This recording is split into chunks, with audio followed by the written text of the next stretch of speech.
बिस्मिल्लाहिर्रहमानिर्रहीम। अस्सलाम वालेकुम दोस्तों, आज की इस वीडियो में हमने जो टॉपिक पढ़ना है उसका नाम है chronic Penney model. Chronic Penney model solid state physics में एक बहुत ही इम्पोर्टेंट टॉपिक समझा जाता है। बेसिकली इसको पढ़ने का मकसद क्या है और ये किस चीज़ के लिए पढ़ा जाता है क्रोनिक पेनी मॉडल, ठीक है, और ये क्या चीज़ है वो सारा हम आज के इस वीडियो लेक्चर में डिस्कस करेंगे और हम ये भी बताएंगे कि क्रोनिक पेनी मॉडल हमारे पास टाइम इंडिपेंडेंट जो श्रोडिंगर वेव इक्वेशन है उसका सॉल्यूशन हमें कैसे प्रोवाइड करता है क्रोनिक पेनी मॉडल। ठीक है, तो स्टार्ट करते हैं। सबसे पहले देखते हैं कि क्रोनिक पेनी मॉडल दिया क्यों गया था। ठीक है, अब देखें, क्रोनिक पेनी मॉडल को समझने से पहले आपको फ्री इलेक्ट्रॉन मॉडल को समझना बहुत ज़्यादा ज़रूरी है। फ्री इलेक्ट्रॉन मॉडल हमने इससे पहले वाले लेक्चर में डिस्कस किया था कि फ्री इलेक्ट्रॉन मॉडल, ठीक है, हमारे पास क्या चीज़ है, फ्री इलेक्ट्रॉन थ्योरी वो क्या चीज़ है हमारे पास। ठीक है, तो उस वो टॉपिक अगर आपने ये टॉपिक समझना है तो पहले उस टॉपिक को समझे, ठीक है, और बाद में ये टॉपिक देखिएगा ताकि फिर आपको अच्छे तरीके से समझ आ जाएगा। लेकिन कोशिश करेंगे हम इस टॉपिक में भी आपको सारी चीज़ें समझ में आ जाए। सबसे पहले देखें, हमारे पास जो फ्री इलेक्ट्रॉन मॉडल दिया गया था, the free electron model for metals assumed that a conduction electron in a metal experiences a constant zero potential and so is completely free to move about in a crystal. This theory explains successfully the phenomena of specific heat, electrical conductivity, thermoionic emission, thermal conductivity, and paramagnetism. But the free electron model failed to explain why some solids are good conductor of electricity, some are semiconductor, and others are insulator. Basically इस paragraph में वो बताना चाह रहा है कि जो free electron model था वो उसमें हमने असम्पशन पे वो सारा अज्यूम था। ठीक है, वो फ्री इलेक्ट्रॉन मॉडल में आपने 6 असम्पशन पढ़ी थी और उन्हीं 6 असम्पशन में एक असम्पशन हमारे पास ये थी कि जो हमारे पास conduction of electron in metal होता है उसके पास क्या होता है, जीरो पोटेंशियल होता है। उसके पास क्या होता है, जीरो पोटेंशियल होता है, या हम उसे कहते थे कांस्टेंट पोटेंशियल होता है। और क्या होता है कि and so is completely free to move about in a crystal. और क्या होता है कि ये पूरे के पूरे क्रिस्टल में फ्री टू मूव, यानी कि जैसे आप कह लें कि गैस सिलेंडर में जो गैस का पार्टिकल है वो मूव करता है, यानी कि पूरे सिलेंडर में जहां मर्जी चाहे वो मूव कर सकता है, वैसे ही फ्री इलेक्ट्रॉन मॉडल में हमने पढ़ा था कि जो हमारे पास इलेक्ट्रॉन होते हैं वो फ्री टू मूव होते हैं, अपनी मर्जी से कहीं भी जा सकते हैं पूरे क्रिस्टल में। अब ये जो फ्री इलेक्ट्रॉन मॉडल था इसने बहुत सारी चीज़ों को एक्सप्लेन किया, जिसमें specific heat, electrical conductivity, thermionic emission, thermal conductivity और पैरामैग्नेटिज्म के फिनोमेना को इसने एक्सप्लेन किया। बट लेकिन फ्री इलेक्ट्रॉन मॉडल ये एक्सप्लेन नहीं कर पाया कि कुछ सॉलिड जो होते हैं वो गुड कंडक्टर ऑफ इलेक्ट्रिसिटी होते हैं, क्यों होते हैं, कुछ सेमीकंडक्टर क्यों होते हैं और कुछ इंसुलेटर क्यों होते हैं। ये फ्री इलेक्ट्रॉन मॉडल एक्सप्लेन नहीं कर पाया था। ठीक है, तो जिसकी वजह से क्रोनिक पेनी मॉडल को इंट्रोड्यूस किया गया। नेक्स्ट है हमारे पास, अब अभी हम फ्री इलेक्ट्रॉन की ही बात कर रहे हैं, फ्री इलेक्ट्रॉन मॉडल की। उसमें होता क्या था, उसमें जो ये फ्री इलेक्ट्रॉन है ये पूरे के पूरे, ये एक लेटस है, क्रिस्टल लेटस है, ये कहीं में भी अपनी मर्जी से मूव कर सकता था। लेकिन असल हकीकत क्या है, इनसाइड द रियल क्रिस्टल, अगर हम रियल क्रिस्टल के अंदर देखें, there is an infinite array of lattice point and there is a periodic arrangement of positively charged ions so which the electron move. अब पूरे के पूरे जो हमारे पास रियल क्रिस्टल होता है एक, ठीक है, वो आपको पता है क्रिस्टल क्या होता है, इनफिनाइट अरे ऑफ लेटस होता है, ठीक है, जिसमें एक रेगुलर पैटर्न होता है, रेगुलर अरेंजमेंट के साथ वो जो हमारे पास पॉजिटिव आयंस है वो जुड़े हुए होते हैं। एक उनके दरमियान जो दरमियानी फासला होता है वो भी सेम होता है, यानी कि ये जो हमारे पास दो पॉजिटिव आयन है इनके दरमियान जो डिस्टेंस है वो उसको हम एक साथ शो करते हैं और ये भी सेम होता है। अब the potential of electron near और at positive ion side is zero. अब क्या होता है कि जो हमारे पास पोटेंशियल होता है इलेक्ट्रॉन का, फॉर एग्जांपल ये हमारे पास इलेक्ट्रॉन है, ठीक है, तो क्या होगा कि ये जब इस पॉजिटिव आयंस के बिल्कुल करीब होगा, देन जो इसका पोटेंशियल होगा वो क्या होगा, जीरो होगा। और ये जीरो ही हमने मैक्सिमम पोटेंशियल कहा हुआ है। और मैक्सिमम कब होगा, ठीक है, जब इलेक्ट्रॉन यानी कि पॉजिटिव आयन के बहुत ही पास होगा, तब जो इसका हमारे पास पोटेंशियल है वो जीरो होगा। मैक्सिमम कब होगा, जब ये इन दोनों के दरमियान में होगा, ठीक है, जैसे ये दो पॉजिटिव आयन है, ये दो पॉजिटिव आयन है, यहाँ पर ये दरमियान में है, तो यहाँ पर इसका जो पोटेंशियल है वो क्या होगा, मैक्सिमम होगा, ठीक है। तो according to Kronig Penney model, अब क्रोनी पेनी मॉडल बेसिकली कहता क्या है, an electron move in a periodic potential produced by positive ions, ठीक है। तो हमारे पास क्या है कि जो क्रोनी पेनी मॉडल हमें ये कहता है कि जो इलेक्ट्रॉन मूव करता है किसी भी क्रिस्टल में, वो पीरियोडिक पोटेंशियल एक पीरियोडिक वे में यानी कि मूव करता है, जो कि पॉजिटिव आयन के जरिए प्रोड्यूस होता है, ठीक है। तो नेक्स्ट देखते हैं हम, the potential varies periodically with the same period as the latest। अब क्या होता है कि जो पोटेंशियल होता है वो वेरी करता है periodically, periodically वेरी करता है same period as the lattice के साथ, ठीक है। जैसे ये देखें हमारे पास, ठीक है, ये उसकी डायग्राम के जरिए एक ग्राफ के जरिए उसको एक्सप्लेन करने की कोशिश की है। ये पॉजिटिव आयन है, ठीक है, और ये जो इलेक्ट्रॉन की जो मूवमेंट है, ठीक है, इलेक्ट्रॉन का जो पोटेंशियल है वो कैसे वेरी करता है, वो वेरी करता है पॉजिटिव, ठीक है, देखें ये ऊपर गया नीचे आया, एक पीरियड यानी कि एक पीरियोडिकली वो वेरी कर रहा है, ठीक है।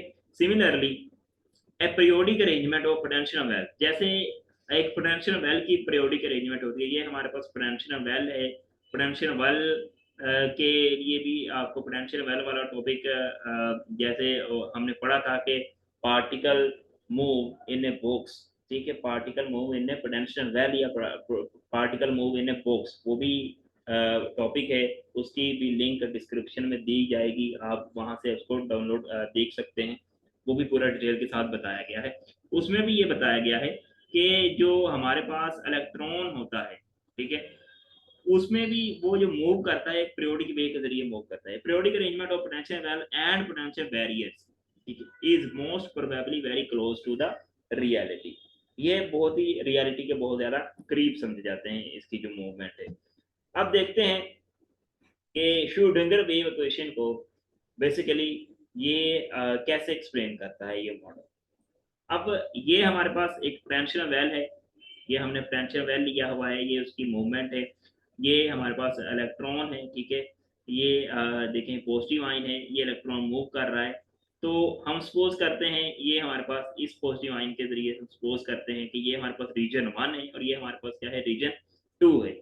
अब इसका ये वाला जो डिस्टेंस है इसको हम नाम देते हैं 0 से लेकर a तक, और अगर पीछे की तरफ चले जाए तो ये वाला डिस्टेंस क्या है, 0 से लेकर -b तक। अब जो हमारे पास 0 से लेके a तक का जो रीजन होगा या डिस्टेंस होगा, वहां पर जो पोटेंशियल की वैल्यू है वो क्या होगी, 0 होगी। जबकि जो हमारे पास 0 से लेके -b तक का जो डिस्टेंस है उसके लिए पोटेंशियल की वैल्यू bx की वैल्यू क्या होगी, v नोट होगी। ये रीजन 1 के लिए है और ये हमारे पास रीजन 2 के लिए है। अब Schrodinger time independent wave equation basically क्या चीज थी, ये टॉपिक भी हमने पूरा डिटेल के साथ पढ़ा हुआ है कि Schrodinger wave and time independent wave equation basically ये इक्वेशन जो कैसे आती है और इसको क्या चीज इसमें एक्सप्लेन करती है। अभी मैं यहाँ पे सिर्फ उसकी फाइनल इक्वेशन लिख रहा हूँ, ये आपने चूंकि जुबानी याद करनी है इस टॉपिक को समझने के लिए। वो क्या है हमारे पास, D square psi by D x square plus 8 pi square M divided by H square into E minus V X into psi is equal to the 0। ये हमारे पास क्या है, Schrodinger time independent wave equation. अब इसके solution को ये हमारे देखना है कि जो हमारे पास क्रोनी पेनी मॉडल है कैसे एक्सप्लेन करता है इसका सॉल्यूशन। स्टार्ट करते हैं। अब रीजन 1, फॉर रीजन 1 यानी कि रीजन 1 क्या है, जब ये जो डिस्टेंस है वो 0 से लेकर a तक, ये वाला ये देखें ये रीजन 1 है, 0 से लेकर a तक का जो डिस्टेंस है, यहाँ पर हमारे पास जो पोटेंशियल है वी एक्स उसकी वैल्यू क्या है, 0 है, उसकी वैल्यू क्या है, 0 है। तो देखें आप वी एक्स की जगह पे आप 0 पुट कर दें, इसकी जगह पे क्या पुट करते हैं, 0 पुट करते हैं, सारी टर्म क्या हो जाएगी 0, और ये जो ई है साई के साथ मल्टीप्लाई होकर क्या बन जाएगा ई साई। इसको हम नाम देते हैं इक्वेशन नंबर 1 का। ये हमने पुट करनी है Schrodinger time independent wave equation में। तो हमारे पास D square psi over D x square plus 8 pi square M divided by X square E psi equal to 0, ये हमारे पास क्या बन गई इक्वेशन नंबर 1 बन गई। सिमिलरली रीजन 2 में हमारे पास क्या है, जब माइनस बी से 0 तक, यानी कि माइनस बी से 0 तक ये वाला जो रीजन है ये रीजन 2 है, यहाँ पर हमारे पास पोटेंशियल की वैल्यू क्या है वी नोट, यानी कि वी एक्स की जगह पे अब क्या आ जाएगा वी नोट आ जाएगा। तो वी एक्स की जगह पे क्या आ जाएगा v naught psi is equal to 0। बाकी सारी इक्वेशन सेम टू सेम है, इसको हम नाम देते हैं इक्वेशन नंबर 2 का। ठीक है, अब सपोज करते हैं कि जो अल्फा स्केयर है is equal to 8 pi square M E divided by h cut h square, इसको हम नाम देते हैं इक्वेशन नंबर 3 का। हमने एक कांस्टेंट सपोज किया कि ये वाला जो हमारे पास 8 pi square M over H cut square into E, ये हमारा किसके बराबर है, ये अल्फा स्केयर के बराबर है। सिमिलरली यहाँ पर हम देखें 8 pi square M e minus v naught over h square, ये हमारा किसके बराबर है, ये बीटा स्केयर के बराबर है। ये किसके बराबर है, बीटा स्केयर। हमने ये सपोज किया है ताकि इसके सॉल्यूशन को मजीद इजी बनाने के लिए हमने ये एक इन दोनों को एक ही कांस्टेंट, ये सारे कांस्टेंट है बेसिकली, तो हमने इसको एक ही कांस्टेंट के इक्वल रख दिया है। अब देखें, इसको हम नाम देते हैं क्वेश्चन नंबर 3 का, इसको हम नाम देते हैं क्वेश्चन नंबर 4 का। हमने क्या करना है, क्वेश्चन 3 को 1 में पुट करना है और क्वेश्चन 4 को क्वेश्चन 2 में पुट करना है। ये क्वेश्चन 1 है, ये क्वेश्चन 3 है, तो इसकी जगह पे सारा की जगह पे क्या आ जाएगा अल्फा स्केयर। ठीक है, देखें d square psi by d x square plus alpha square psi is equal to 0, ये हमारे पास क्या आ गई क्वेश्चन नंबर 5 आ गई। सिमिलरली जब हम इक्वेशन 4 को इक्वेशन 2 में पुट करेंगे तो हमारे पास क्या आ जाएगा d square psi by d x square minus beta square psi is equal to 0। अब माइनस कैसे आया, क्योंकि ये जो बीटा स्केयर है ये किसके बराबर है, minus 8 pi square m into ई minus v naught over h square, ये इसके लिए यहाँ पर क्या आ जाएगा माइनस आ जाएगा साथ beta square psi is equal to 0, ये हमारे पास क्या आ गई क्वेश्चन नंबर 6 आ गई। अब क्वेश्चन 5 और क्वेश्चन 6 को आपने जहन में रखना है, ये हम मजीद आगे यूज भी हो। ठीक है, देखते हैं हम आगे क्या होगा। अब हमने क्या करना है, ये हमारे पास इक्वेशन 5 आ गई और ये हमारे पास इक्वेशन 6 आ गई है। सोल्व करने के बाद हम सपोज करते हैं कि जो हमारे पास साई है वो किसके बराबर है, ई की power iota k x into u k of x be the solution of 5 and 6। ये दोनों 5 और 6 का ये क्या है सोल्यूशन है। अब ये आया कहाँ से, ये सोल्यूशन कहाँ से आया, ये एक अलग टॉपिक है जो कि ब्लोक्स थ्योरम ने एक्सप्लेन किया था कि इन दोनों का जो सोल्यूशन है वो किसके बराबर आता है, साई इज इक्वल टू ई की power iota k x into you of के into x be the solution of 5 and 6। ये क्या है ब्लोक्स थ्योरम, ये क्या है ब्लोक्स थ्योरम है। उसको भी हम आने वाले टॉपिक में डिटेल के साथ पढ़ेंगे कि ब्लोक्स थ्योरम क्या चीज है। खैर, ये हमारे पास सोल्यूशन आ गया है। सपोज करें कि साई का जो सोल्यूशन है, साई किसके बराबर है, ई की power iota k x u k of x is equal to, इसको हम नाम देते हैं क्वेश्चन नंबर 7 का। ये हमारे पास क्वेश्चन 5 आ गई, ये हमारे पास क्वेश्चन 6 आ गई, ये हमारे पास क्या आ गई क्वेश्चन 7 आ गई।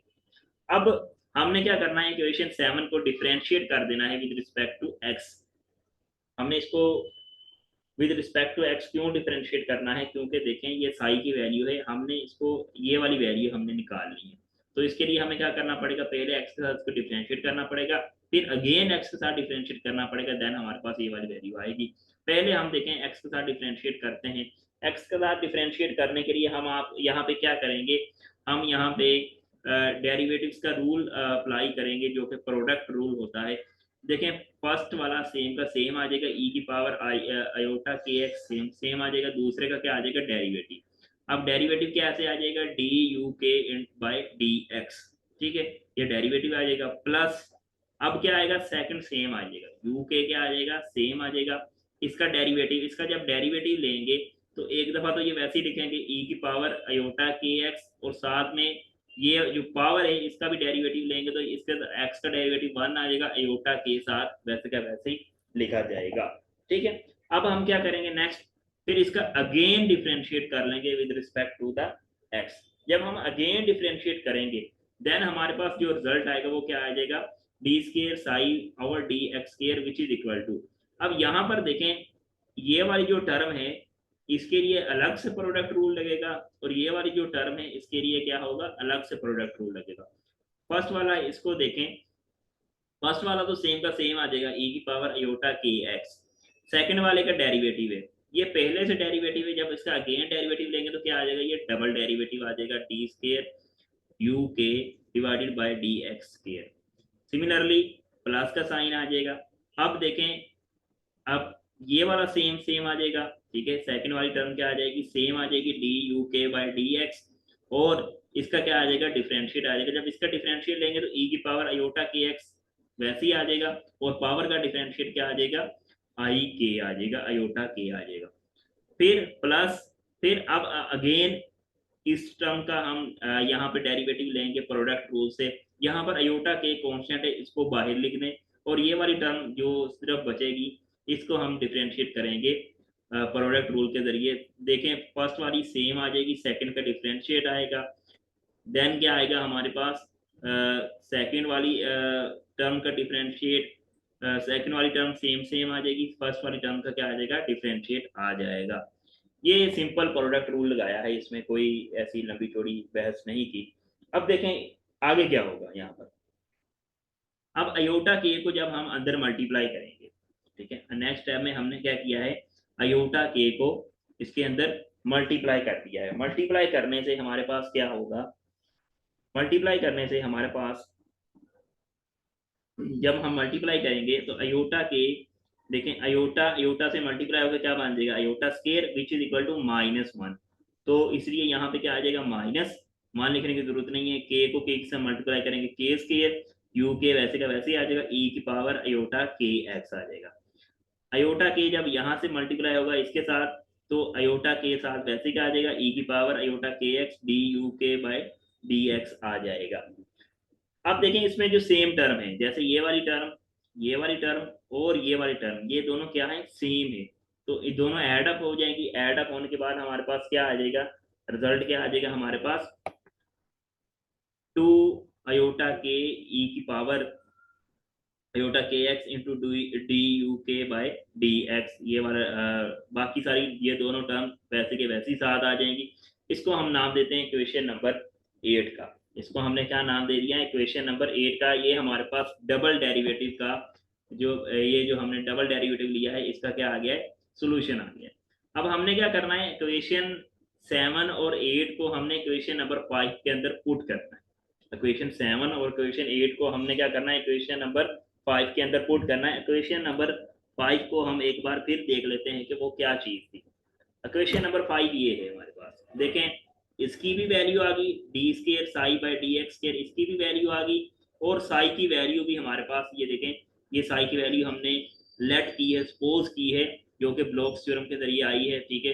तो ये दोनों वैल्यू इक्वेशन नंबर 5 के अंदर पुट करनी है। सिमिलरली फिर दोनों वैल्यू इक्वेशन नंबर 6 के अंदर भी हमने पुट करनी है। सबसे पहले देखें हम इक्वेशन नंबर 5 के अंदर पुट करते हैं दोनों वैल्यू, इक्वेशन 7 और इक्वेशन 8 की वैल्यू हमने पुट की। पुट करने के बाद हमारे पास ये देखें, ये D square psi by D x के की जगह पे ये वाली सारी वैल्यू आ गई, जो कि यहाँ पे हमने कैलकुलेट भी की है, प्लस अल्फा स्केयर इनटू, और यहाँ पर हमारे पास दूसरी जो वैल्यू आई है वो साई की वैल्यू है, वो क्या है, ई की power iota k x into u k which is equal to the 0। अब मजीद इसको सिंप्लीफाई कर लेंगे। मजीद सिंप्लीफाई कैसे करेंगे हम इसको देखते हैं। अब देखें इसमें ई की पावर अयोटा के एक्स इसमें भी है, ई की पावर अयोटा के एक्स इसमें भी है, ई की पावर अयोटा के एक्स इसमें भी है, ई की पावर अयोटा के एक्स इसमें भी है। ये सारी टर्म्स में क्या आ जाएगा, कॉमन आ जाएगा। कॉमन आके दूसरी तरफ जाके डिवाइड होगा तो जीरो के साथ कोई भी चीज डिवाइड होगी तो जवाब क्या आ जाएगा, 0 आ जाएगा। इसलिए ये वाली टर्म क्या हो जाएगी, खत्म हो जाएगी। अब इधर क्या रह जाएगा बाकी, d square u k by D x square plus 2 iota k, ये वाली टर्म तो खत्म होगी, ई की पावर अयोटा के एक्स। यहाँ पर क्या बचेगा, D u k by D x plus alpha square के स्केयर इंटू यू के इज इक्वल टू द 0। ठीक है, ये किसके बराबर आ जाएगा, 0 के बराबर आ जाएगा। ये हमारे पास इक्वेशन नंबर 9 आ जाएगी। ये हमारे पास क्या आ जाएगी, इक्वेशन नंबर 9 आ जाएगी। सिमिलरली यही इक्वेशन 7 और इक्वेशन 8 को हमने इक्वेशन नंबर 6 के अंदर भी पुट करना है। इक्वेशन नंबर 6 के अंदर जब पुट करेंगे, यहाँ पर तो D square psi by D x square की वैल्यू आ जाएगी, जो कि हमने ऊपर कैलकुलेट की है, ये वाली वैल्यू, ये माइनस बीटा स्केयर, और यहाँ पर साई की वैल्यू आ जाएगी, जो कि हमारे पास क्या आ जाएगी, ई की power iota k x into u के आ जाएगा। सिमिलरली यहाँ पर भी हमने ई की पावर अयोटा के एक्स में कॉमन है, तो वो खत्म हो जाएगा। खत्म होने के बाद हमारे पास क्या आ जाएगा, यहाँ पर क्या बचेगा, d square u k by D x square plus 2 iota k d u k by D x minus beta square plus k square into u k which is equal to the 0। ये हमारे पास equation number 10 आ गई है। हमारे पास equation number 9 भी आ गई है, हमारे पास equation number 10 भी आ गई है।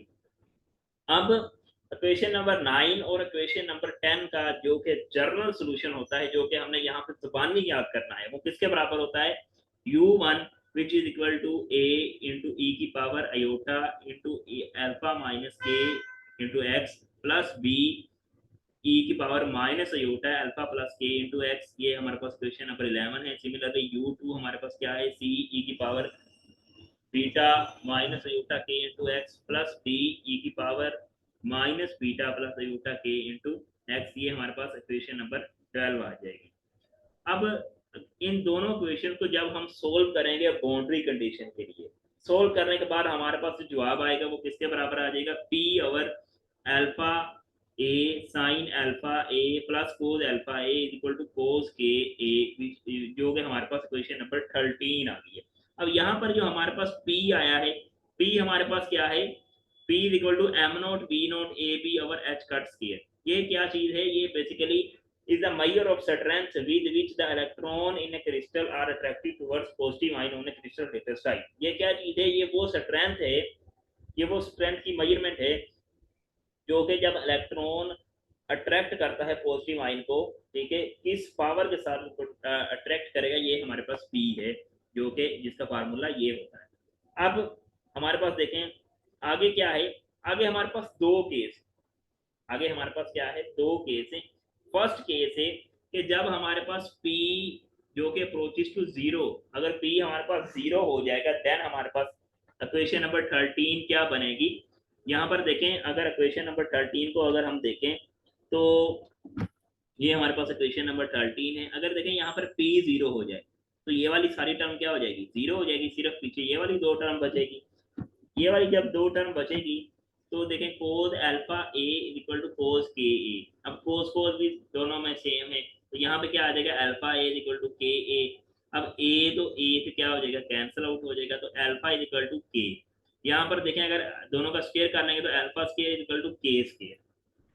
तो हमने पढ़ा था कि अल्फा स्क्वायर किसके बराबर होता है, हमने सपोज किया था, अगर आप याद करें मैं आपको दिखा देता हूँ एक दफा, कि अल्फा स्क्वायर हमने किसके बराबर लिया था, अल्फा स्क्वायर, यहाँ पर देखें हमने अल्फा स्क्वायर किसके बराबर लिया था, 8 pi square m E divided by h square, ठीक है, इसके बराबर लिया था।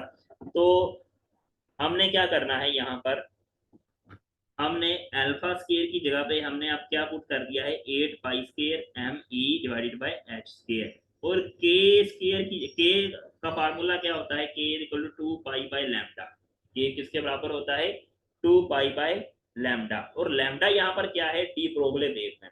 लैम्डा क्या है, de Broglie wavelength. De Broglie wavelength basically क्या चीज है, वो डी ब्रोगले वेवलेंथ या डी ब्रोगले हाइपोथेसिस ये हमें बताता है कि कोई भी पार्टिकल जब वो मूव करता है किसी भी वेलोसिटी के साथ, तो उसके पास कुछ ना कुछ वेवलेंथ होगी, जो कि lambda is equal to h by p होता है, ठीक है। तो लैम्डा किसके बराबर है, बेसिकली एच बाई पी के। तो लैम्डा की जगह पे क्या आ जाएगा, H by capital small P यहाँ पे हम यूज करेंगे, कैपिटल पी हम यूज नहीं करेंगे, तो कैपिटल पी हमने पीछे यूज किया हुआ है। सिर्फ समझने के लिए बेसिकली ये हमारे पास क्या है, पी यहाँ पर क्या है, मोमेंटम ही है, तो यहाँ पर इसको हम स्मॉल पी के साथ डोनेट करेंगे।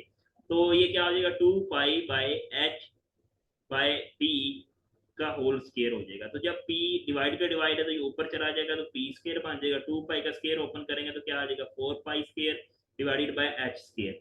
अब देखें h स्केयर के साथ क्या हो जाएगा, कैंसिल आउट हो जाएगा, पाई स्केयर के साथ कैंसिल आउट हो जाएगा, 4 1 4 4 2 8। तो हमारे पास यहाँ से E की वैल्यू क्या निकलेगी, p square divided by 2m। E की वैल्यू क्या निकलेगी, p square divided by 2m which is equal to the kinetic energy. ये किसके बराबर होती है, kinetic energy.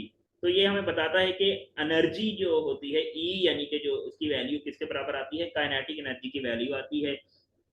Hence the energy of electron is only kinetic energy। तो ये हमें बताता है कि इलेक्ट्रॉन्स की जो एनर्जी है वो किसके बराबर है, सिर्फ काइनेटिक एनर्जी के बराबर है। So the electrons are free electrons. ठीक है, यहाँ से हमें पता चलता है कि इलेक्ट्रॉन्स क्या है, फ्री इलेक्ट्रॉन है। This indicates the nature of conductor. ये हमें क्या बताता है, केस वन के हमारे पास क्रोनी पेनी मॉडल किसको एक्सप्लेन करता है, अगर हमारे पास एनर्जी की वैल्यू यानी कि पी अप्रोचेस टू जीरो हो जाए तो एनर्जी की वैल्यू काइनेटिक एनर्जी के बराबर आती है, जो कि एक्सप्लेन करती है, जो कि इंडिकेट करती है, कंफर्म करती है कंडक्टर को, कि सॉलिड हमारे पास क्या है, यहाँ पर कंडक्टर है।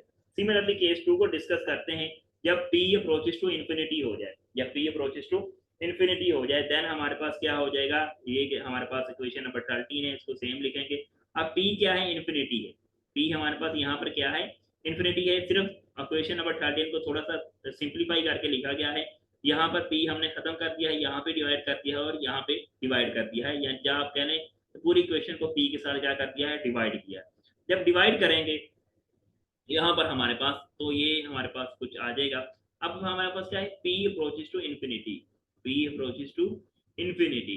तो इसका मतलब क्या है, P अप्रोचेस टू इन्फिनिटी, इसका मतलब है कि हमारे पास जो साइन अल्फा ए वो किसके बराबर हो जाएगा, जीरो के बराबर हो जाएगा। वो किसके बराबर हो जाएगा, जीरो के बराबर हो जाएगा। तो देन साइन अल्फा ए, अब साइन जीरो किसके बराबर होता है, ये तो आप सबको पता ही है, साइन एन पाई के बराबर होता है। साइन जीरो किसके बराबर होता है, साइन एन पाई के बराबर होता है। अब कोस वाली सारी टर्म क्योंकि नीचे पी है, डिवाइड हो रहा है, किसी भी चीज के नीचे इन्फिनिटी आ जाए तो वो सारी टर्म क्या हो जाए, खत्म हो जाएंगी। तो sine alpha A equal to zero बच जाएगा यहाँ पर सिंपली। तो साइन, अब जीरो साइन किसके बराबर होता है, साइन एन पाई के। तो यहाँ पर साइन सेम है, ठीक है, तो अल्फा ए इक्वल टू क्या आ जाएगा, एन पाई आ जाएगा। यहाँ पर अल्फा की वैल्यू निकालेंगे तो हमारे पास क्या आ जाएगा, N pi by A. Alpha square की वैल्यू निकालेंगे वो किसके बराबर आ जाएगी, N square pi square over A square. Then alpha की वैल्यू फिर हमें पता है, आपने मैंने आपको बताया था क्वेश्चन नंबर 3 में हमने अल्फा स्केयर की वैल्यू सपोज की थी, जो कि इसके बराबर थी 8 pi square M E divided by H square which is equal to N square pi square by A square. ये कैसे आया, ये हमने अभी देखा कि alpha A equal to N pi आया, यहाँ से अल्फा की वैल्यू निकाली N pi by A, alpha square की वैल्यू निकालेंगे एन स्केयर पाई स्केयर ए स्केयर। तो अल्फा स्केयर की जगह पे ये वाली वैल्यू पुट की 8 pi square M E divided by H square which is equal to N square pi square divided by A square. यहाँ से अगर हम E की वैल्यू निकालेंगे तो किसके बराबर आ जाएगी, N square H square divided by 8m A square आ जाएगा। ठीक है, ये हमारे पास E की वैल्यू आ जाएगी, जो कि हमें बताता है कि the energy level in this case are discrete. के एनर्जी लेवल यहाँ पर इस केस में क्या होते हैं, डिस्क्रीट होते हैं। And the result is similar to the energy level of the particle in one dimensional box. और इसके रिजल्ट क्या है, बिल्कुल सेम टू सेम है जैसे कि पार्टिकल इन ए बॉक्स में एनर्जी लेवल के रिजल्ट आते हैं। तो ये हमें बताता है कि जो इसकी पार्टिकल सॉलिड की जो नेचर होगी यहाँ पर क्या होगी, इंसुलेटर्स होगी। यहाँ पर सॉलिड की नेचर क्या होगी, इंसुलेटर होगी। तो ये हमारा आज का टॉपिक था। उम्मीद है लेंथी टॉपिक है लेकिन बिल्कुल इसी तरीके से इसको समझाया गया है। वीडियो अगर अच्छी लगे तो लाइक और सब्सक्राइब जरूर कर दीजिएगा। तो हमें याद रखिए, हम मिलते हैं नेक्स्ट लेक्चर में, तब तक के लिए इजाजत, अल्लाह हाफिज।